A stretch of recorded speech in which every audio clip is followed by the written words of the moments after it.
Hi,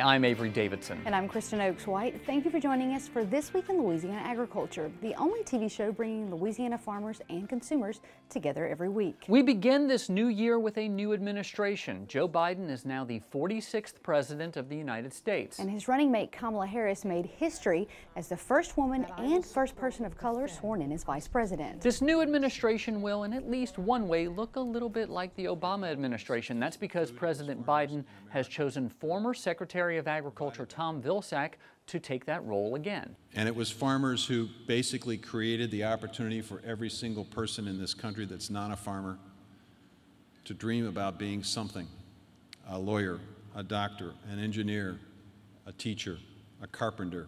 And there will be a direct Louisiana connection in the Biden administration. 2nd District Congressman Cedric Richmond will serve as a senior advisor to the president. Governor John Bel Edwards called a special election for March 20th to fill the vacancy created by Richmond taking that position in the West Wing. However, there is another vacancy in the Louisiana delegation, one we did not expect. 5th District Congressman-elect Luke Letlow died December 29th from complications due to COVID-19.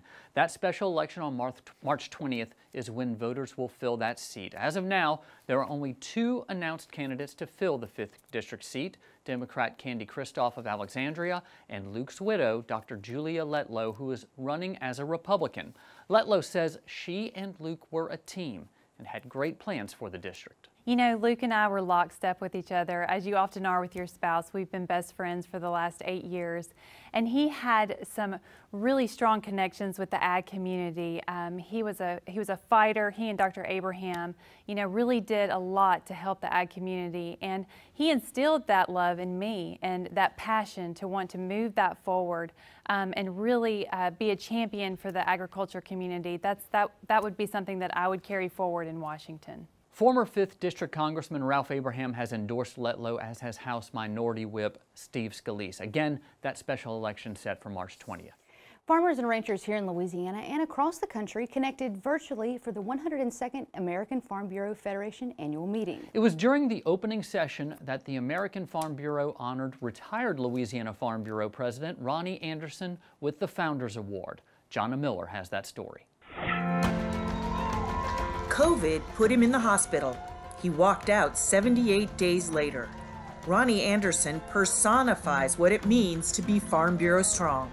There were only a couple of cases in Baton Rouge at the time that I got COVID, and they really didn't know what to do with it. They put me in a medically induced coma for over 30 days, and during that time, they had to shock my heart twice. We have an old saying that when a Farm Bureau member is hurting, you hurt with them. And members from across the state rallied. We prayed for Ronnie and Vivian and their family. With 31 years of service, Ronnie Anderson is the longest serving president of the Louisiana Farm Bureau. He was a member of the AFBF Board of Directors for 30 years and executive committee member for 8 years. I've been president of Farm Bureau through about 6 or 8 different governors, and it's amazing how great the Farm Bureau reputation was with these elected officials.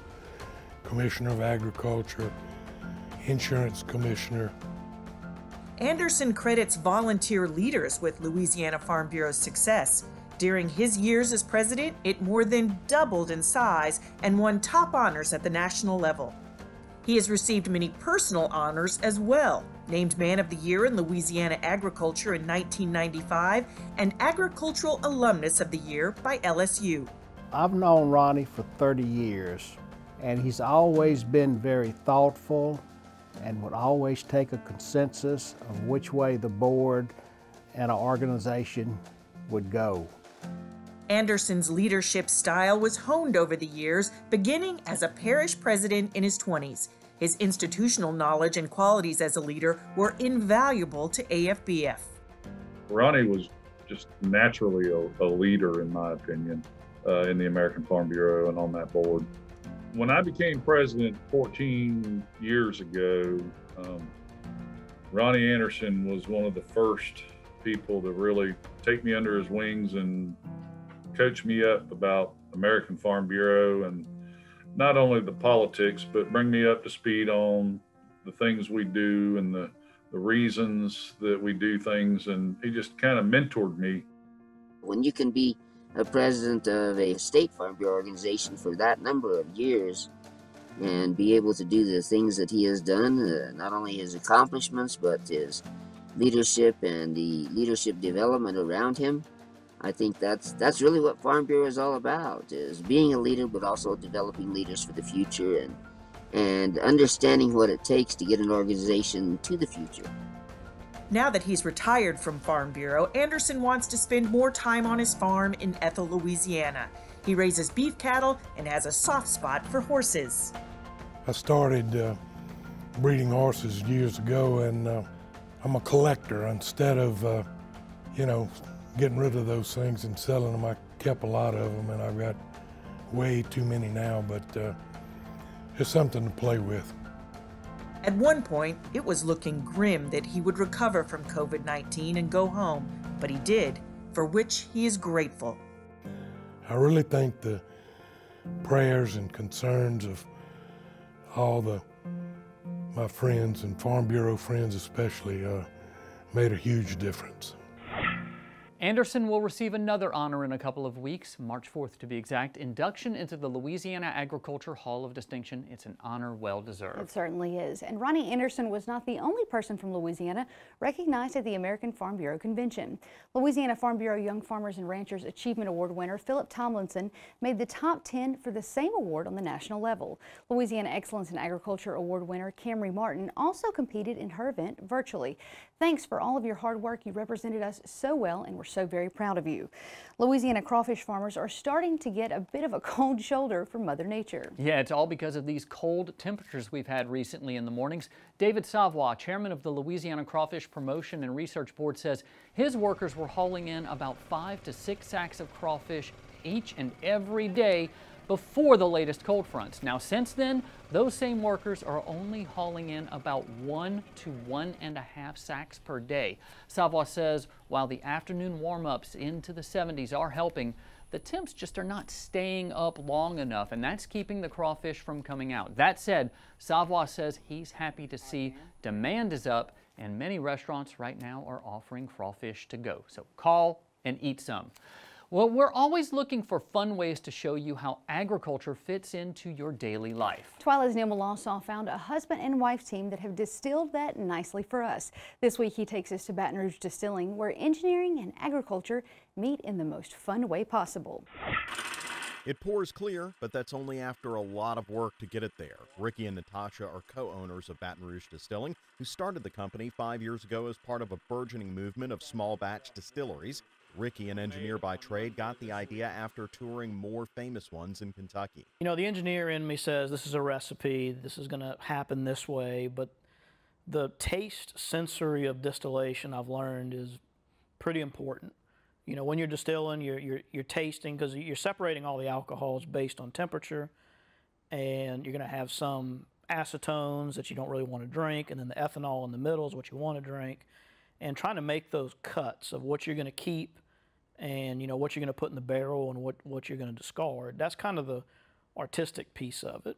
Natasha works up front and is the company's mixologist. COVID has shut their tasting room nights down for now, but it's given them time to re-gear.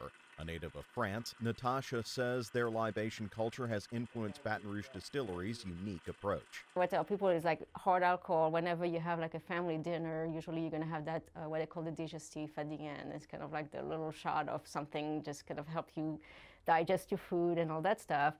And as a kid, they just let you get a sugar cube and just dip in whatever they were drinking, and you could eat that sugar cube. But you were allowed to have a taste. That was proportional to your age, but you were allowed. Nothing was presented as evil as far as alcohol. So it's always, to me, part of food, and alcohol was always enjoyed with food. Like wine was always paired with something. Agriculture is an important part of their operation. They get their grains and berries from a central Louisiana farmer and are constantly experimenting with new local ingredients. In addition, the spent grains that come out of this production are used to feed local cattle. We have mostly rye, because legally you have to be over 50% rye to call it a rye whiskey. And then we added some barley for flavor and starch conversion. You'll have to act fast if you want to try their award-winning strawberry brandy. It's almost sold out. Even if you miss it, there's something new bubbling you'll likely want to try soon. For This Week in Louisiana Agriculture, I'm Neil Melanson. Right now, COVID restrictions have the tasting room closed, but there are still ways to get their products online. We'll link you over to that on our website at twilatv.org. Still to come on TWILA, who's a good dog? Who's a good dog? Oh wait, who's the best dog on the farm? We're gonna show you right after this. But first, we hang out with a couple of ladies who are as cool as cucumbers in the latest edition of Field to Feast. Stay with us.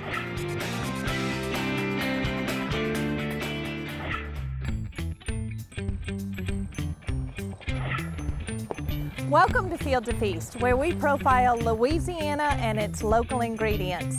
This morning we're in Pride, Louisiana to visit with the canning chicks, and we're going to learn best techniques for canning and pickling. Field to Feast with Jennifer Finley is brought to you by the Louisiana Crawfish Promotion and Research Board, Louisiana Crawfish, ask before you eat, and by the Louisiana Beef Industry Council, beef is what's for dinner, and by the Louisiana Rice Promotion Board, think rice.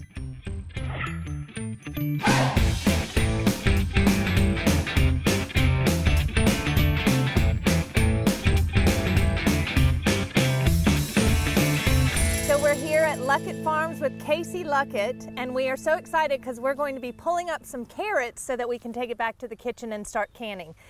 Talk to me a little bit about where we are and this brand new exciting adventure you have going on. It kind of started over a box of cucumbers. I had a box of funky cucumbers that I didn't want to put in the boxes for our CSA members, and so I knew Jean was going to utilize them and make something wonderful and delicious with them. I didn't really have the time at that moment, and she did. She made some awesome pickles, and it just started this awesome adventure of canning tricks that we're so excited. Because Casey was like, can them, throw them away, I don't care.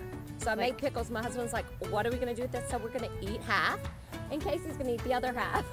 He's like, oh my God. That's a lot. Because it was a lot. And then we sold them. The ingenuity that comes with motherhood. Yeah. You know, just making all this work. And then it just organically just happened. Talk to me about all of the different varieties of things that you are getting from the farm that you're able to can. We've been experimenting with, I had some tomatillas and I didn't know what I was gonna do with them. And so I'm like, oh, wise John, what should we do? And so she whipped up some salsa verde with them. And so we have some carrots, and we have, you know, carrots and cauliflower, and we're using some fruit for the fall or winter to make pepper jellies with. And so that's kind of the direction we're going now. We've canned peppers and salsa in the past, and so we're looking forward to the summer vegetables too. That is so fantastic. And the nutrients stay with it throughout the process. Definitely, yes. And like you said, there's no waste. So even if it's not pretty in the field, then we can take it to the kitchen and dice it up and slice it up and make it pretty in the can.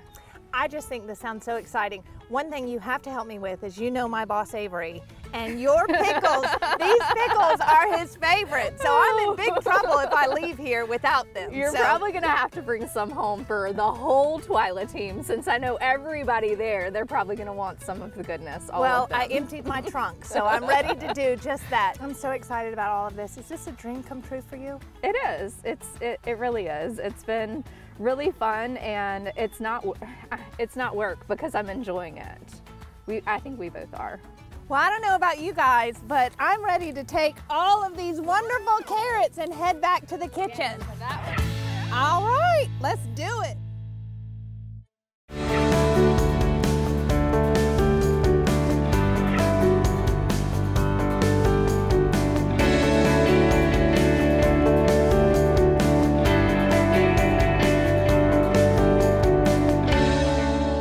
So we have our carrots. Yes. What's going on? Okay, so today we are going to pickle some carrots. This is a very easy, basic little recipe here. We're gonna make a brine with some vinegar, some water, a tiny bit of sugar, some salt.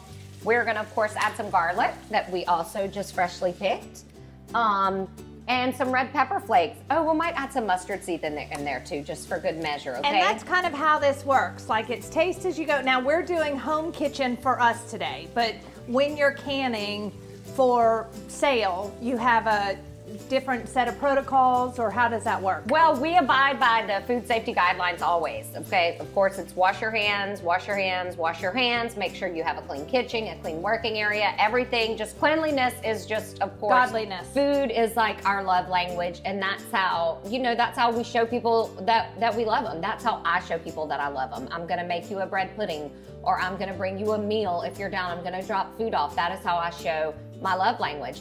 I also love to do things in bulk. It's just how I'm programmed to be. So when you're pickling something, you wanna create just a delicious brine, kind of like we did with the onions, like we did with the melitol, with the pickles, with the green beans, with the turnips and beets. So it's kind of like your delicious brine, add whatever. Yes. I like, if I'm having something pickled, I like it to be a firm vegetable. The firm pickles, the firm green beans, the turnips, those are all, and so think about it. It's your choice as what you spend your money on. Do you want to spend $5 on a bag of potato chips or $5 on a jar of melitol? Because you can have your sandwich with a side of melitol. You can have your sandwich with a side of green beans or pickles.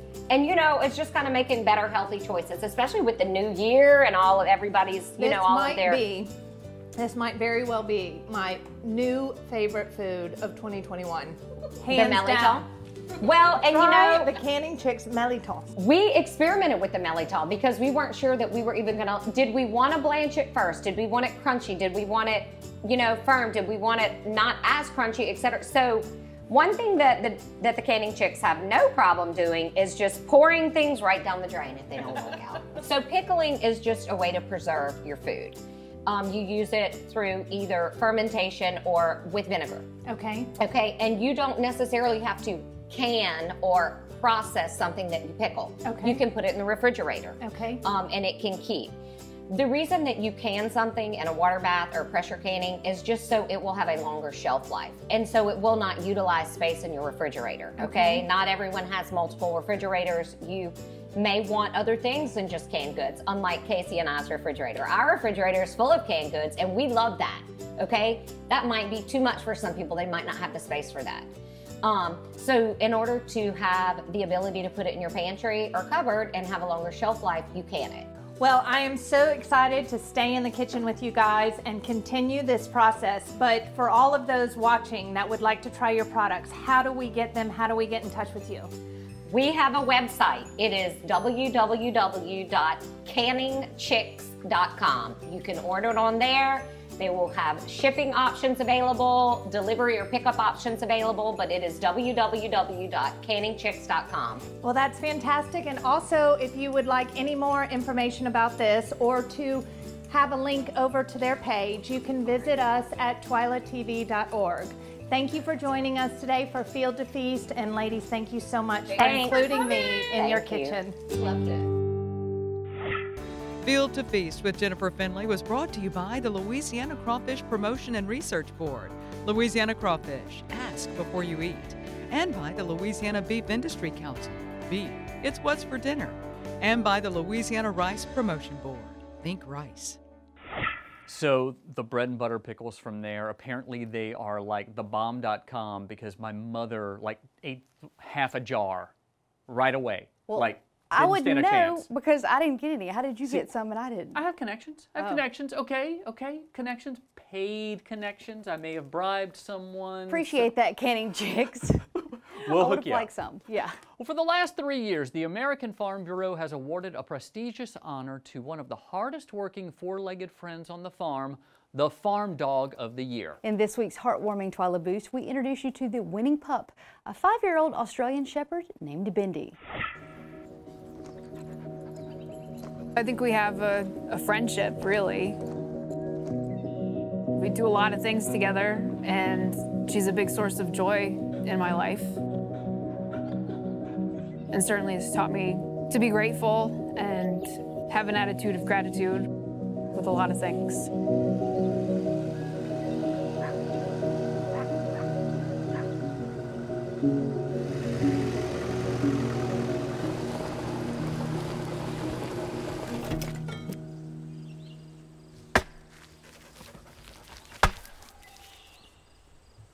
I think Bindi excels at the farm dog work because she has an intense loyalty to me.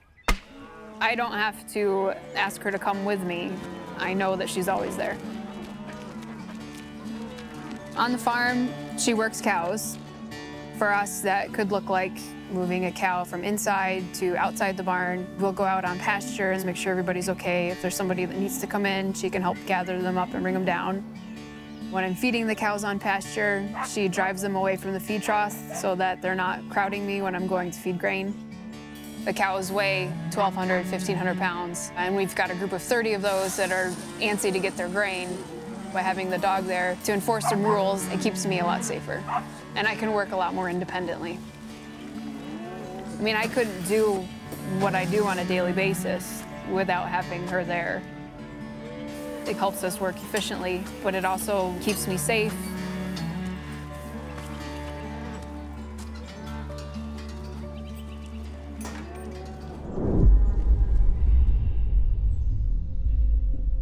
So last spring, I went into a pen to sort heifers out, and when I came around a corner, I felt something bump me in the back and turned, and a heifer was charging me. Before I could really react, she had me pinned to the ground. And being against the headlocks, I couldn't just crawl out. Nobody else was around. I knew the dogs were there, but I didn't know exactly where, so I started calling Bindi's name. A few seconds later, I saw her feet trotting around the outside of the pen. You don't train for the contingency that, okay, now I'm laying on the ground and I can't show her exactly where I need her to go. And so then I gave her her cue to push the animals around to the back side of the freestall as if we were gonna clean the barn. She did it perfectly. She started pushing him around, the heifer let off, and I got out of there before she could come at me again. The dog was the only thing I had there, you know, to give me a chance to get out safely.